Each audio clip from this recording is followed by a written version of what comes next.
Hi, my name is Connie White, and I'm a real estate broker affiliated with RE/MAX Realty Advisors. This interview is a continuation of interviews entitled Tapping into Our Local Talent. It's an opportunity where I have the pleasure and the privilege of meeting and interviewing experts in our local area. Today I have the privilege of interviewing Teri Sica, who has a varied background. And I'm going to let her tell you about her background, and we'll go from there. Thank you. Welcome, so Teri. nice to Such a be pleasure. here. I'm a talk show host, a psychotherapist, a coach, and a speaker with a private practice in Scituate. I've been in practice for over 28 years, and I bring lots of passion to my work. My mantra, so to speak, my focus is on authenticity and how we can peel away the layers, look in the mirror, figure out who we are authentically, so that we can live a healthier life and be more productive. How long have you been doing this? Well, my practice, I've been in private practice for over 28 years. My show, Saturday mornings, 10:30, WATD, Discovering Authenticity is the name of my show for the past year, and a speaker for several years, off and on. Give me a little more detail about Discovering Authenticity and the radio program, if you will. I would love to. It sounds like that's your passion. Oh, it is so, and it's the basis of my work. My clients have led me down this path, actually, and my own self-work helped me with this. My story is that, you know, I have people in my office all the time, whether it's an eating disorder client or a woman who is just sort of lost in a transitional phase in her life, a man who's struggling with his, you know, career choices, job changes, whatever it is, whatever the need is. I found that people feel that come to me, the basic need is that they're lost in some way. And they need to be found, and they need to discover who they are authentically. And I think that what happens in life is we're sort of layered up with all these shoulds that really are real big impositions and intrusions that help us to learn in unhealthy ways how to cover up, mask, disguise, pretend, and all of this energy goes into a pool that depletes all of our positive energy. So my feeling is that if we can explore even the parts of us that we don't like to see all the time, because they're not always pretty, but if we understand what they are, and we can be authentic and work with those parts of us and manage them effectively, we're going to be more effective as a parent, as a leader, as a therapist, as a coach, as a realtor, as a salesperson, as a lawyer, no matter what your profession is. It will help you if you're comfortable in your own skin.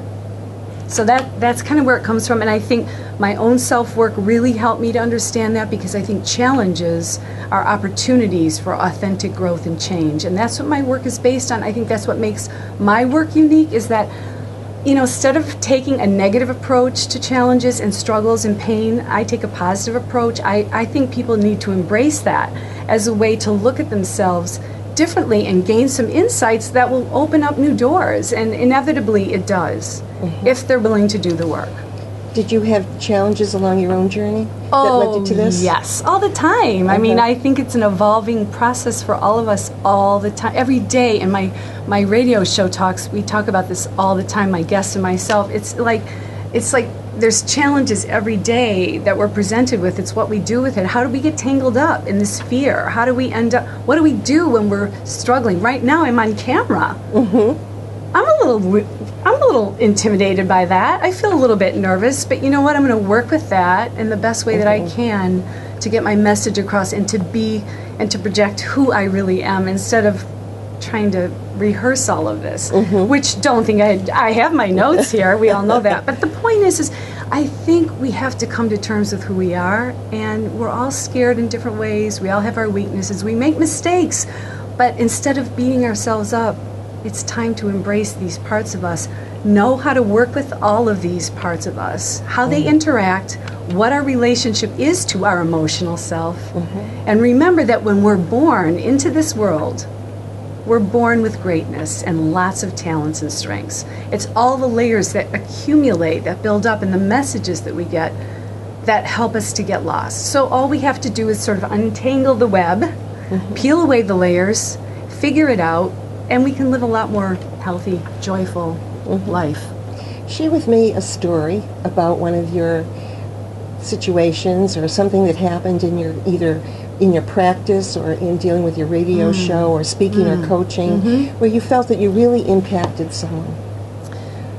Wow. Well, okay. You probably have many. I have a lot of stories. I have my own, which I'm really not going to get into that because it's so lengthy, and I'm a very wordy girl. I love to elaborate, so I'm not going to do that, but maybe another time. But I will say that, you know, like I have musical props in my office that help people to facilitate access their feelings and talk about and facilitate their process.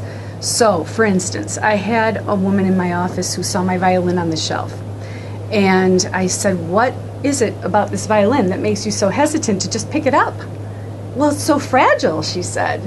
Immediately, we're on to the word fragile, okay? So I said, "Well, you know, what is it about fragile that's, like, why do you see that as a weakness or a bad thing? Why don't you just hold it and see what happens?" The floodgates opened, and her vulnerability came through, which was great because she found so much.